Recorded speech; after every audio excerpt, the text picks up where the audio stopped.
something that they did not want us to pay attention to. Cop watching is an act. You see somebody stopped by the police, and you have a camera that you can have a mediating effect on a situation. Scenes from the 2017 documentary film Cop Watch. It included segments from so-called cop watchers, including Kevin Moore, who filmed the 2015 arrest of Freddie Gray, resulting in his death, along with charges for several Baltimore police officers for mishandling the situation. What's up, guys? Today's September 3rd. I recorded this. Tell me what you think about it.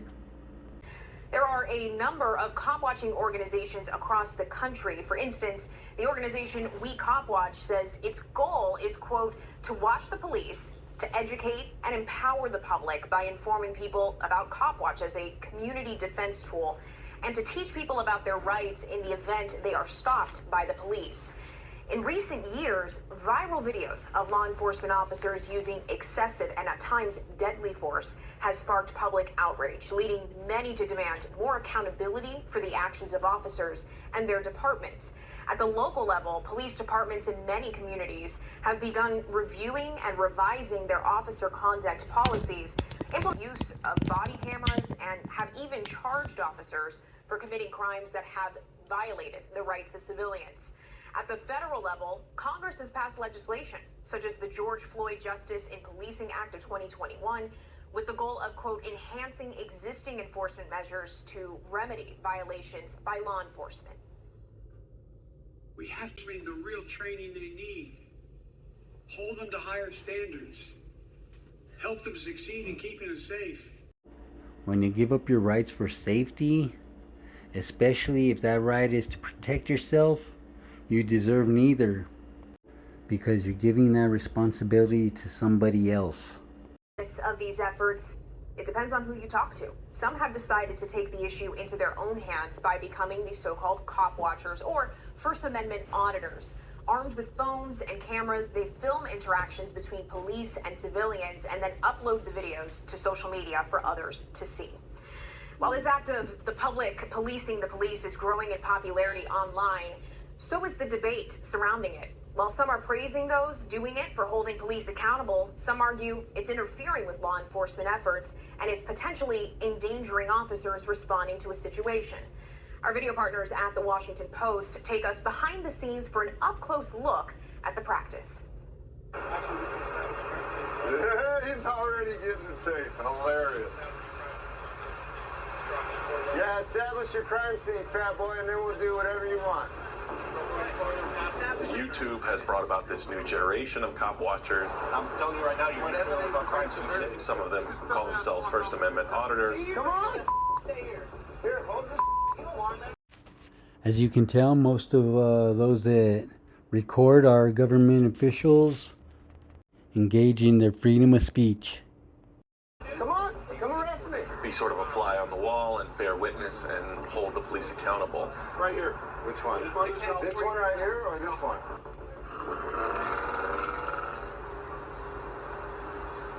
The story is about a new and very online generation of cop watchers who engage with members of the public and also public servants and mainly police officers, sometimes antagonistic ways, in order to sort of flex their First Amendment freedoms.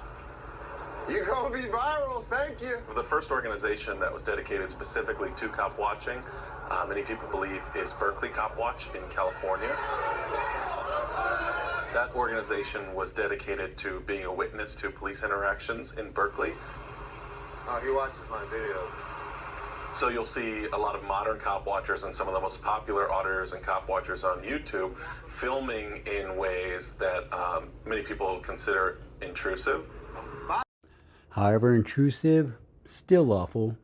Princess. Am I being detained? Yes, you are, for a crime. I didn't say you committed a crime, but I have the legal right to detain you for further investigation. Don't touch me. Don't touch me. Don't. Hey, get off of me. Get off of me. And then the conversation with that officer, the back and forth, is sort of the draw of the video and the genre. Staring at me like you're gonna do something. One of the more controversial auditors online is Christopher Ruff. He describes himself as a citizen journalist, and his focus is on impoverished communities where he believes gentrification is happening at a rapid rate, and the police are the tip of the spear of that effort. Christopher Ruff goes out at night, often with an entourage of folks, looking for police interactions, and he films them from up close until the police tell him to move back, and that almost always creates a conflict between him and the officers. It doesn't create a conflict, but it creates an insecurity that the officer has. An insecurity with the public scrutiny. So why are we doing it? Because it's obvious that the police do not know how to do their job correctly. It's outlined in policies, procedures, and law very specifically over the course of over 100 years we've been doing this. What's wrong?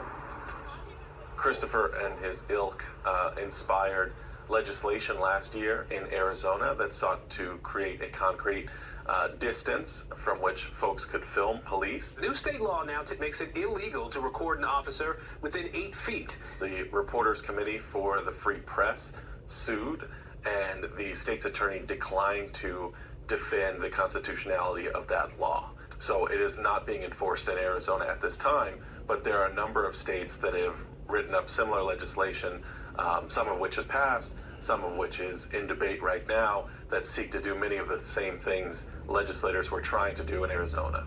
I just told you I went in there to ask for a PIO officer or a public information officer. I think understanding this new generation of cop watchers and First Amendment auditors gives us a window into how the American public's relationship has changed with policing in the years since George Floyd was killed, and really in the digital age where we've seen this explosion of video that depicts what a police officer's job is like.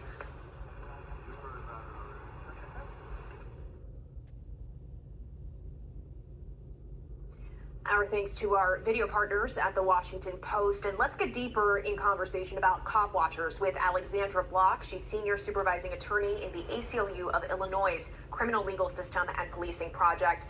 Alexandra, in 2023, why do we need or don't we need cop watchers? Let's start there. Police accountability is a very active and ongoing community question. People want to know what their public servants are doing, how they're doing their job, and are they doing it impartially and fairly? Are they doing it effectively? And as your segment mentioned, individuals do have the First Amendment right to record public servants doing their job in public spaces. You know, I want to call back to something that we just heard within that reporting, because the back and forth in Arizona about this law that would make it illegal to record officers within 8 feet. Again, that law was blocked by the courts. But I'm curious, what precedent do these laws set in your view?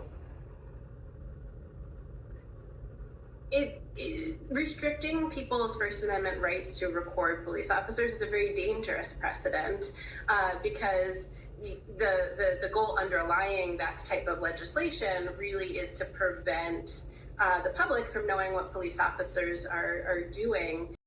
What it's going to do is stop cops from abusing their authority and using excessive force on the citizens. When they're interacting with other members of the public. Certainly it's true that people don't have a legal right to actively interfere in a police investigation. But as long as they aren't getting in the way and they are just filming, exercising their First Amendment rights to record, that's really important information because although many large cities do supply their police officers with body-worn cameras, many smaller towns and cities don't have officer body-worn cameras that can be played back to show what happens during a police interaction. And we've seen in Chicago many instances where officers either neglect to or purposely fail to turn on their cameras, even when they do have body-worn cameras. So it's important that members of the public can also serve that recording function. And you touched on this just now, but you know, I really want to hone in on this because there are some people who will say that some cop watchers are trolling officers, keeping them from doing their jobs. What would your response be to that kind of narrative, apart from the whole 8 feet consideration? You know, that really depends sort of case by case and person by person.